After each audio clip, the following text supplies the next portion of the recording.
undang-undangnya jelas, yang namanya laut nggak boleh disertifikat. Laut itu adalah common property yang tidak bisa dimiliki oleh pribadi, tapi itu adalah milik semua orang. Dari apa yang disampaikan oleh Menteri ATR BPN, itu kan menyebut nama perusahaan, terus kemudian ada juga milik nama perorangan gitu.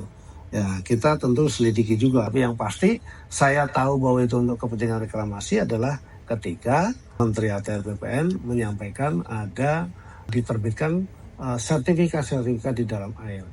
Ada 30 km pagar laut di situ, yang dipagar dari bambu itu, terstruktur pagarnya di situ.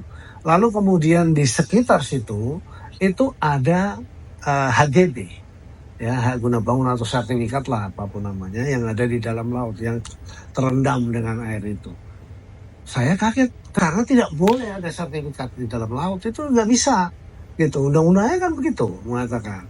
Jadi kalau sampai itu ada, wah, baru pikiran saya kepikir, oh ini tujuannya untuk ke sana. Ya lalu saya sampaikan, oh kalau gitu ini bisa jadi untuk kepentingan reklamasi secara natural. Saya katakan begitu. Kita sekarang kerjasama dengan ATR BPN. Jadi sudah rapat dengan menterinya, sudah ketemu sama menterinya, mereka melakukan investigasi. Kita tunggu aja hasil dari investigasinya si ATR BPN juga. Tapi sisi lain kami tetap mencari siapa yang melakukan pemagaran itu. Kita sudah berkoordinasi dengan Menteri ATR BPN. Jadi ini intens sebetulnya. Kemarin juga kita meeting sama dia dan seterusnya gimana nanganin. Saya minta data terhadap pemilik dan nama-nama itu dan seterusnya. Lalu kemudian kita protes. Dan Menteri ATR BPN juga menyampaikan kepada saya segera akan mengumumkan mana saja yang bisa dicabut dan seterusnya. Tapi selalu saya katakan, Pak Menteri, yang ada di dalam laut sepakat ya, dalam laut sesuai dengan undang-undang memang tidak boleh ada. Apapun namanya 30 km pagar laut itu adalah salah. Salah, itu salah. Kita pasti panggil karena kita tahu dua perusahaan itu juga dari Pak Menteri ATR. Apakah dua perusahaan itu juga yang memasang pagar itu? Ini konteksnya jangan di ini ya, karena kalau ruang kami hanya di bangunan di laut itu.